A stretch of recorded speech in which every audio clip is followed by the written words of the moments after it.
Good morning, everyone. Did anybody have any dreams? I didn't have any this morning, but okay, I gotta look at the right place.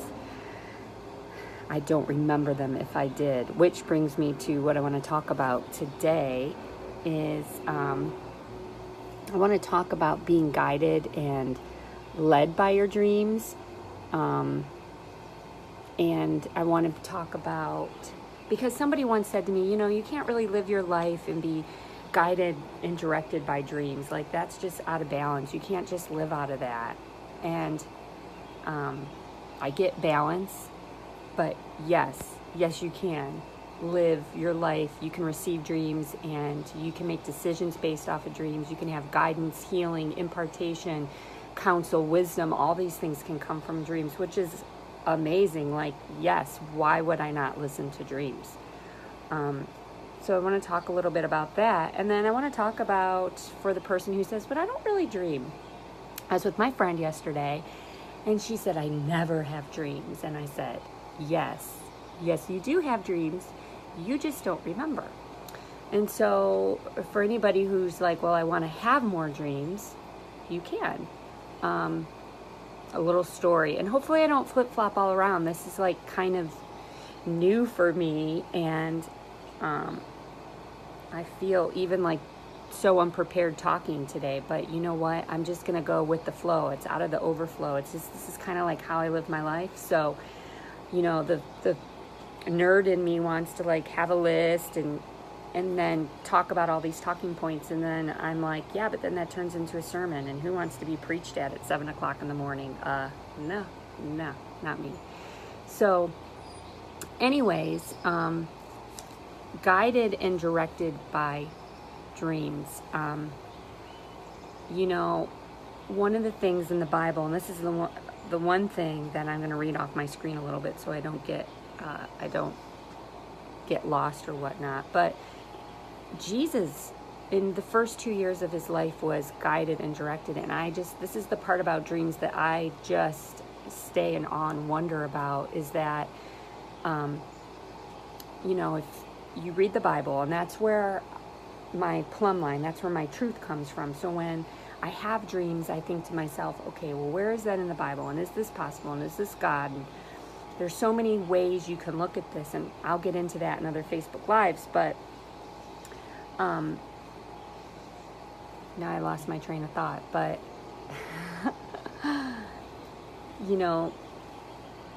Jesus, in the first 2 years of his life, the first 2 chapters of the New Testament, he was led by dreams. So, and the first time a dream is mentioned in the Bible is in Genesis. Abimelech received a warning dream in Genesis 20. So the very first book of the Bible, we're talking about dreams. The very first book of the Bible in the New Testament, we're talking about dreams. Dreams are mentioned about 100 times. Different variances of the word dreams is mentioned about 100 times in the Bible. And so to me, it says that dreams are significant. And we know, even in history, you can go back thousands of years, and the ancients were talking about dreams, and they were painting dreams on walls. And so people really took this really seriously. So in Matthew, the first 2 chapters of Matthew, first book in the New Testament, dreams are mentioned 5 times of a way that Jesus' parents are guided to take care of Jesus. Well, maybe not 5 times to take care of him, but the first one, Joseph was told to take Mary as his wife and name their son Jesus. That came through a dream. Wow, he made a decision about who he was going to marry and how to name his son through a dream. The Magi were warned in a dream not to return to Herod. And that was when the Magi came to see Jesus, and then they just didn't return back to Herod to tell them that they met Jesus. They went a different route, and they got that warning through a dream. Joseph was told to take Jesus to Egypt. So, and if you know the story, there are many times that Jesus would, or that they would move. They'd move from this place to this place. The other one, Joseph was told to take Jesus to Israel because Herod was dead. And Joseph was told to take Jesus to Galilee. This all came through dreams. So, yes, you can be guided and directed through your dreams. And, some people would say, oh, well, is it always God that's speaking you to a dream? And I would say no. I would say there are three sources. There's yourself. You can have dreams that are just about yourself, and they come from yourself, your soul, dreams from the Lord, and dreams from the enemy. So the word also says that my sheep know my voice. So you know the Lord's voice through a dream, and then you follow it. But he can also talk to you about any dream that you have. So any dream that you have, you can go to the Lord and say, what does this mean? And kind of dig through scripture to get some insight. So yes, you can be guided and directed through dreams. That's how the beginning of Jesus' life was. That's how your life can be. And for those who say, well, I don't dream, I never have any dreams. That was my husband before we got married. He said, oh, I don't have dreams. And I said, oh, you will. When we move in, when we get married, you'll start having them. And he probably has them about as frequently as I do now. And I think some of that is just because we really foster that. We talk about dreams in the morning. Hey, did you have a dream? Before we go to bed at night, we might say, Lord, we want to dream. Actually, last night we have some friends staying with us, and we said, yes, Lord, give us dreams tonight. And I could say right now I didn't have any, but I just don't remember, because scientifically, we have to sleep. That's how our body regenerates. So everybody sleeps. There's nobody who makes it in life that hasn't slept at some point. And so as your body goes into the deeper stages of sleep and into REM, which is the rapid eye movement, you start to have dreams. But when you wake up, it may just be fleeting. You just may not remember it.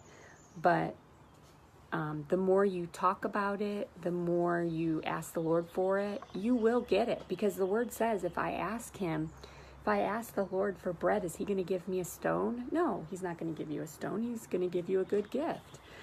Will it happen tonight or tomorrow? I don't know. Part of it is you just need to believe, and then start to study and start to take note of your dreams, start to write them down, start to get in the Word and see what it says about dreams. And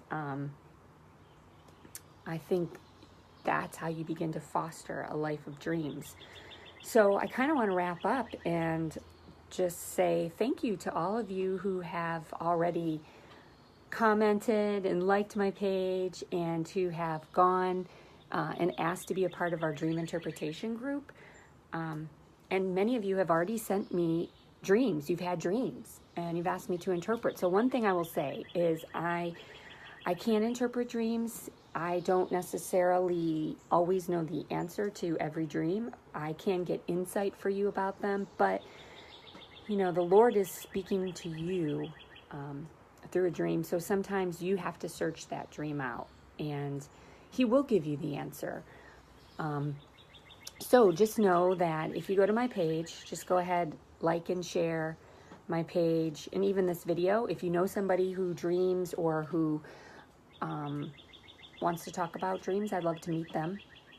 Thank you to the friends who've already connected me with people. This is awesome after just one day.